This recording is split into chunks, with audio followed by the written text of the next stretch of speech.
Okay, this is the second session for Interpreting Contemporary Culture, and we are asking the question today, why? If we're going to engage in good cultural exegesis, if you will, then one of the questions that we need to begin to ask is why? Why should we care about the culture? Why do Christians need to engage the culture, try and see it, ask questions of it, so that we can understand it? One of the ways that I want you to begin to think about this, why, is simply by watching kind of a funny video clip that I found on YouTube. It's called "What Kind of Asian Are You?" I hope that you'll find both the humor in it, but I also hope that you will begin to see that there is a key answer to why we engage as Christians in cultural study.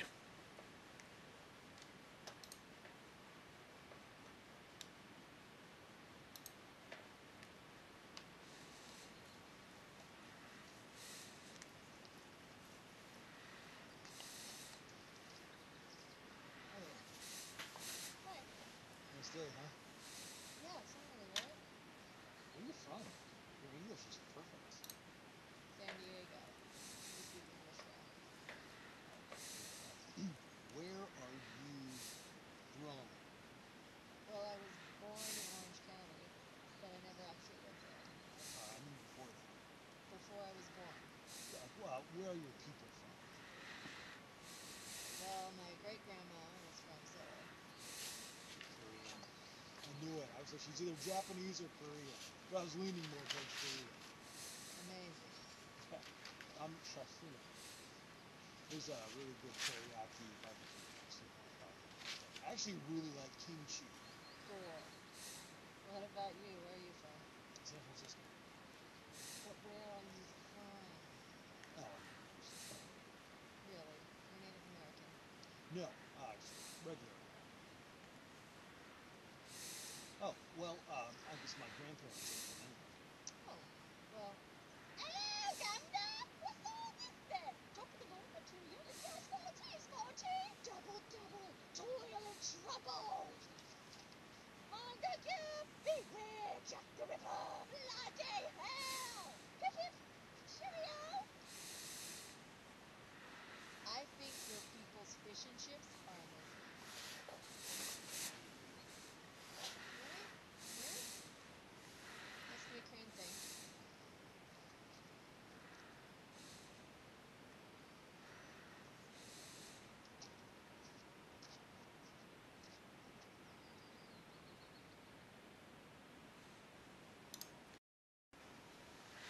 I show you this video because it really shows very well the kind of sometimes cultural insincerity and ignorance, if you will, the kinds of things that sometimes Americans can do around the world, which is sometimes why we're not liked. What I'm encouraging you to look at and to want to be a part of is I want to encourage you to know your own culture, to know the culture that you're a part of, to know why you think the way you think and do what you do. And then I want you to begin to think of understanding and actually becoming part of someone else's culture so that you can begin to understand them. It was interesting to me that in this video that her great-grandparents were from Korea, but his grandparents were from England. So she technically has been an American longer than he has, and yet because of how she looked, he treated her very differently and with a great deal of disrespect. Obviously, in a ministry situation, this sort of thing shouldn't and couldn't happen. And it comes down to how do we treat people who are different than us? How do we treat people that are different than us in ethnicity? How do we treat people that are different than us with language? maybe with their personal lifestyle choices. Maybe it's a sexuality issue that's different than our own. Now, I'm not suggesting that we wholeheartedly accept all of those things. That's not what I'm saying. What I'm saying is we live in a very diverse culture, whether our skin is the same color or not, whether we make the same choices or not. And because we are Christians, and because we want to minister the gospel into people's lives, we have to begin to be sensitive to the issues that they struggle with without first casting some sort of cultural net over people. And so whether we find them to be right or correct is not really the issue. It's how do we go about relating with people who are different than we are. And so part of the reason we get into cultural study, part of the reason we get into things like cultural exegesis is to try and engage people. And there are several aspects to why we engage culture. So let me talk about some of the reasons. Let's talk about our engagement with culture. Why should we do it? Why should we do it? I've come up with several aspects to why we should do it, and I think the number one reason is the number one reason as to the aspects of why we engage culture is, quite frankly, the gospel. The gospel is worth our engagement. Gang, this is the gospel of Jesus Christ. This is the good news. This is the universal offer of hope and truth and salvation and grace. I believe it was one of the members of our own class in his recent Facebook post, Kyle Short, when he began to exercise his right to look at all of the headlines in the newspaper and say, we have a world that's desperate and in need of the good news. They need to hear about Jesus. And the reason that you're in this class, the reason that you want to ask questions about culture is that the gospel gang, is worth it. People need it, and we can provide it, but only at times if we're willing to engage ourselves in their culture, to be respectful of the culture that they come from. I was talking with a friend recently, and we were talking just about recent events in Ferguson, Missouri, where a young man was shot and killed. And there are varying aspects to this, but one of the things that we talked about the culture of Ferguson is that African Americans in that culture oftentimes have been taught to avoid the police as bad people. And the police have looked at that portion of the population in that particular portion of the city as those are bad people. And so there's a mutual disrespect. There's no respect for either culture and what they want to do. And so it makes it very difficult because eventually what happens is people just begin to talk past one another. Folks, we can't talk past one another when it comes to the gospel. So we engage culturally, we ask good questions, and we respond well, even if we find that there's things we disagree with. So how we treat people has an awful lot to do with us engaging culture and how the culture comes to get the gospel. In his book, Culture Making, Andy Crouch writes, "Our newly regained cultural awareness means that we are not satisfied with separating our faith from our worldly activities. We want our lives, our whole lives, to matter for the gospel." So our whole life needs to matter for the gospel. We need to regain an awareness that we are not separated from worldly activities. We need to regain an awareness that we are always going to be a part of a culture. We can't run away from culture. We will just be a part of a different kind of culture. Culture is like the air we breathe. It's everywhere we go. So part of the reason we want to engage the larger, maybe popular culture or the different cultures that we engage in is because our whole lives, we want our whole lives to matter for the gospel. In his book, Cultural Intelligence, Livermore, the book that you're reading, says this: God's reign is always communicated through the practices of a special time and place, and there's no such thing as a cultureless gospel. There's no such thing as a cultureless gospel. Sometimes I think we look at the gospels in the Bible and we begin to look at them and interpret them as if they were in a cultural vacuum. But nothing could be further from the truth. We cannot communicate the gospel. We cannot communicate anything without it being impacted by the culture that we're in. In fact, Jesus' very message of the gospel and how he presented it was in a culture at a specific time, and he communicated in that way. There's no such thing as a cultureless gospel, and we have to recognize that, and that's part of the reason that we engage it. The gospel is worth it. Let me give you another aspect to why we engage culture.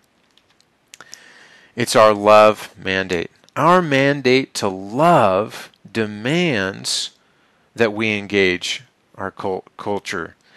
One of the bottom lines to culture engagement is learning the art and science of loving people better.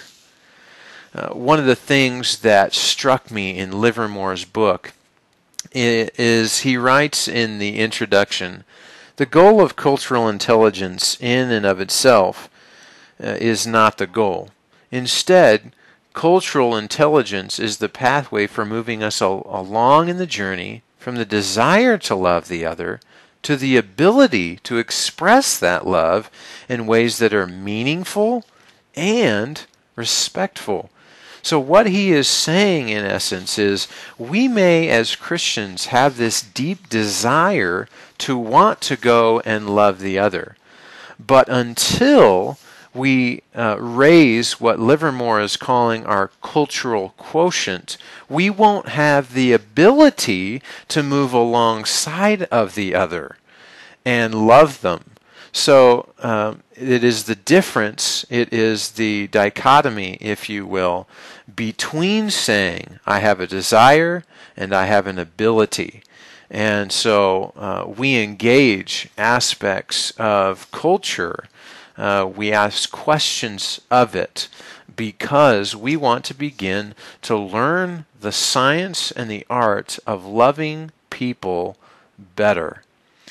Part of this conversation is going to surround what we think of contextualization. How is it that we're going to be a part of contextualizing ourselves so that people will recognize in us the kind of love that God came bringing? Again, in Livermore's book, he says, adapting our message, our curriculum, and our programs is one thing, but adapting ourselves is the far greater challenge. That's the issue we're most interested in pursuing in this journey. What does it look like to contextualize ourselves to the various cultures where we find ourselves in any given week? That's really the question. How is it that we go about loving people with this primary command to love by engaging our culture? Well, we do that by raising our cultural quotient so that it's not just a matter of our desire to love people, but it's a matter of our ability to go out and love them. So, we're going to talk a little bit about contextualization and incarnation here in just a little bit, but that connects in this love mandate. Cultural intelligence helps us live out the love command. God has given it to us, and we can live it out if we're willing to engage and grow in our cultural quotient. let's talk about another aspect to why we engage culture.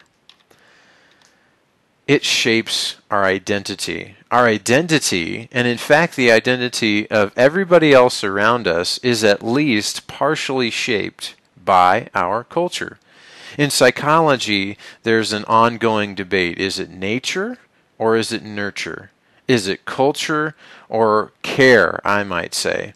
This might be why we are so interested in our day, in the 21st century, largely because we have great medicines and technologies. We have more generations living alongside of one another than at any other portion of history.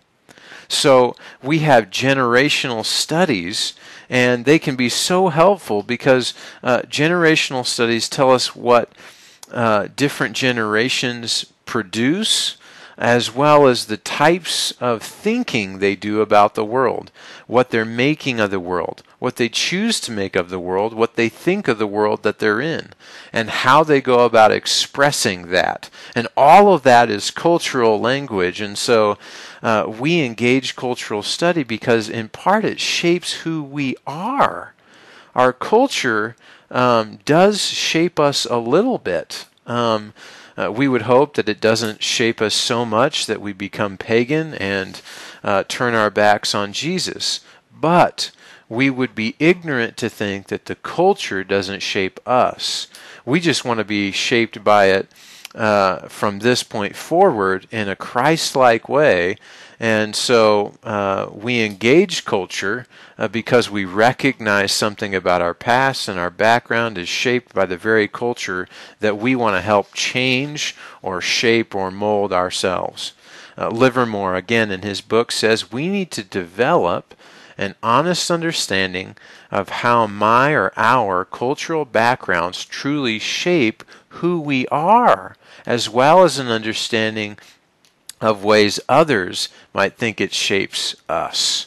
So we need to come to an understanding about the culture that shaped us, as well as understand a culture that may have shaped someone else. For the person that grew up, for instance, in North Omaha in a primarily African American or black neighborhood, their cultural surroundings shaped them in a different way than, let's say, the white middle-class person who grew up in Papillion, Nebraska. Their cultures, or at least their subcultures, were very different, and so in order to understand them, in order to present and love them in a way that hopefully they can understand, we need to try and understand the cultures that help shape them, and then hopefully bring in bits of new culture of what we make of this world into their life. Andy Crouch, in his book Culture Making, writes, "We talk about engaging, impacting, and transforming the culture, when in fact the people who most carefully study culture tend to stress instead how much we are transformed by it." So culture does affect us. Culture does affect us enormously. It has a huge impact on who we are and how we communicate. Let's talk about this question. How are you and I shaped by our culture? How are you and I shaped by our culture? Our identity, in part, is shaped by our culture. So let me ask you, how do you think we are shaped? Go ahead and write on a piece of paper in the next 10, 15 seconds the number of ways that you think your culture has shaped you.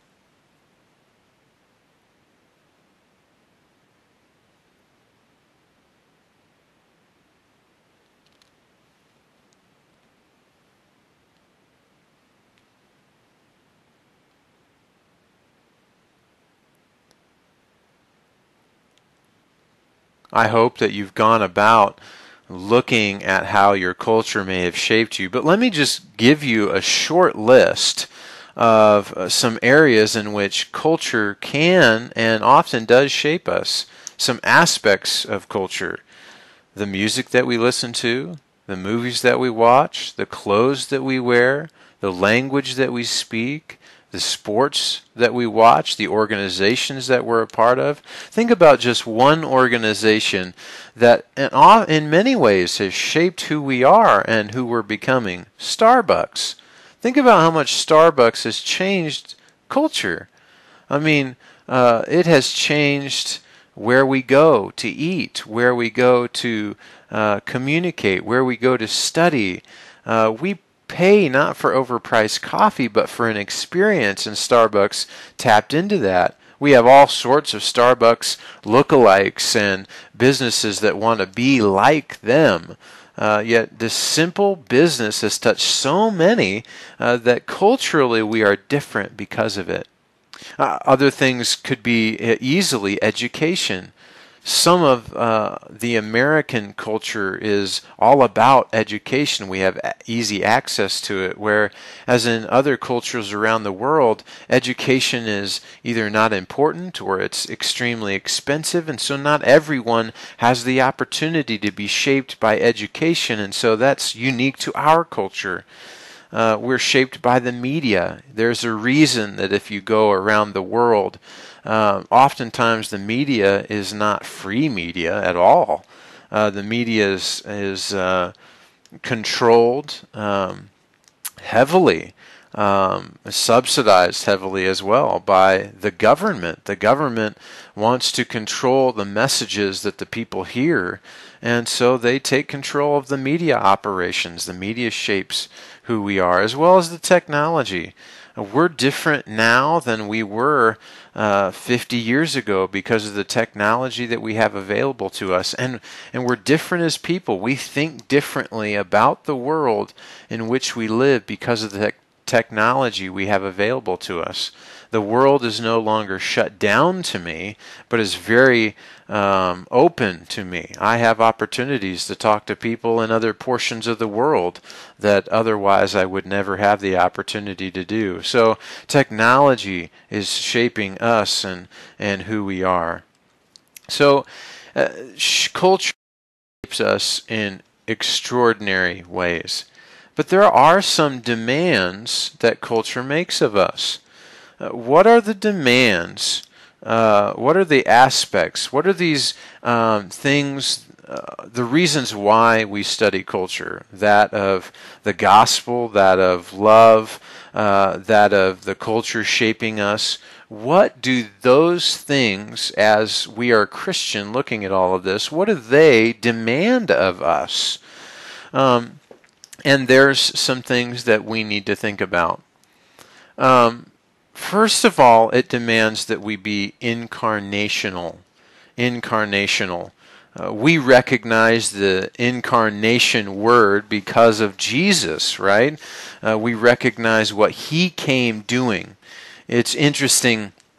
In Livermore's book, he writes, "The language of God is Jesus. The incarnation is the ultimate form of contextualization, the fullest embodiment of cultural intelligence."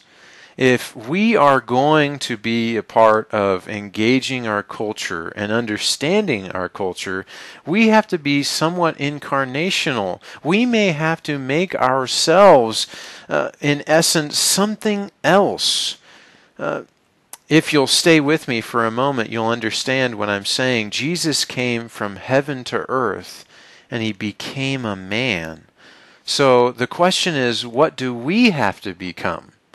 How do we have to change in order to reach people? And so it's about us being incarnational in the same way Jesus was. Maybe not in changing our form, but in changing somehow how we engage those that he came to seek and save. So we have to be incarnational. The demands are unswervingly have to be just simply this. One of the demands on us is that we are incarnational. We have to become unswervingly aware of what is taking place around us in the cultures we intersect with on a regular basis. We have to be aware, and in order to be aware, in a manner of speaking, we may have to come from heaven to earth and change ourselves in order for people to understand. So it demands that we're incarnational, and secondly, it demands contextualization. We have to contextualize the gospel. The gospel is always being contextualized. I want to really encourage you to enjoy chapter 7 of Keller's work this week, because I think he begins to explore the issues of culture, and it's very interesting. Maybe one of the key quotes in that chapter for me is this. He says, "If there is no single context-free way to express the gospel, then contextualization is inevitable." If we have to have culture, if there's no culture-free gospel, then we have to contextualize in order to express the gospel to people that don't have it. All right? In 1 Corinthians 9, verse 19, beginning there anyway, Paul, talking about the kind of freedom that he has, says, even though I'm a free man with no master, I've become a slave to all people to bring many to Christ. When I was with the Jews, I lived like a Jew to bring the Jews to Christ. When I was with those who followed the Jewish law, I too lived under that law, even though I am not subject to the law. I did this so I could bring to Christ those who are under the law. When I am with the Gentiles who do not follow the Jewish law, I too live apart from that law, so I can bring them to Christ. But I do not ignore the law of God. I obey the law of Christ. When I am with those who are weak, I share with their weakness, for I want to bring the weak to Christ. Yes, I truly try to find the common ground with everyone, doing everything I can to save some. So, this is how Paul goes about saying, I want to contextualize myself. I want to be incarnational and contextualize myself in the cultures that are around me every single day in order to spread the gospel, in order to love better, in order to go from desire of loving other people to actual ability to love other people and maybe shape their identity in a different way. Notice verse 23 and how Paul ends. He says, I do everything to spread the good news, the gospel, and share in its blessing. So maybe in order to share in the blessings of Jesus and the gospel, we need to be aware of culture. We need to be aware of culture. Let's move on from contextualization and incarnation. I found this interesting when we talk about contextualization. Oftentimes someone is going to talk about syncretism. Really, the syncretism I'm just going to simply try and define as we become more as our culture than something that is countercultural. Syncretism, according to Keller, is a rejection of the Bible, of Christianity, and we just simply engage in all of that which is culture, but call it contextualization. So it's interesting to me when we talk about contextualization and we say we have to change all of who we are. We have to start cussing or get all tatted up or begin to use language that we wouldn't. And so I'm asking you, is this contextualization? I will let you ponder that, but it's a crucial issue as we begin to talk about engaging culture. Are we engaging culture if we're not a part of the culture? And then, if we answer, I think, correctly that we do have to be a part of the culture in order to do something about it, because Jesus was a part of his culture in order to do something about it, I think we have to ask ourselves, well, how far do we go? And that is the question. That's the $1,000,000 question, isn't it? So how we go about contextualizing is really, really important. We don't want to betray Jesus and our own identity in Him and then try and call it gospel sharing. So how we go about that needs to be thought through very well. The incarnational side is the fullest expression of who we can be. Jesus embodies Himself in a culture so that He can reach the culture. The other, talking about incarnational living, is this. Incarnational living, I just wonder if this is what incarnational means. Oftentimes we throw out these terms of contextualization or incarnational, and I just simply really want to encourage you to think heavily about what we mean by these terms, about how we can engage culture, about why we do what we do.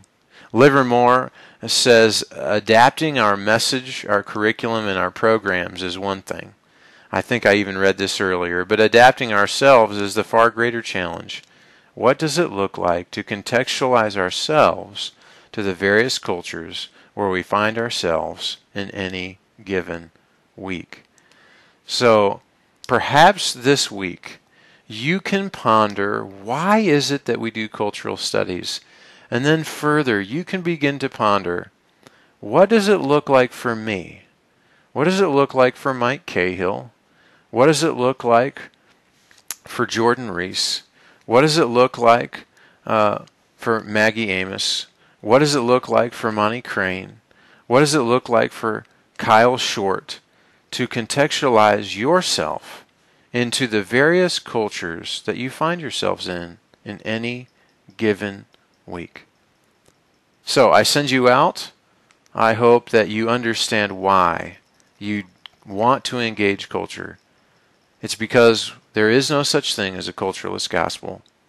It's because Jesus came incarnationally to engage people, changing Himself to spread the gospel. It's because we have this mandate to love and share the gospel. It's because we've been shaped in so many ways by the very culture that surrounds us. So this week, I hope you enjoy Keller. I hope you enjoy Crouch and Livermore. And I pray that as we move forward, you'll have a firm foundation of just exactly why this is so important. God bless you, and have a great week.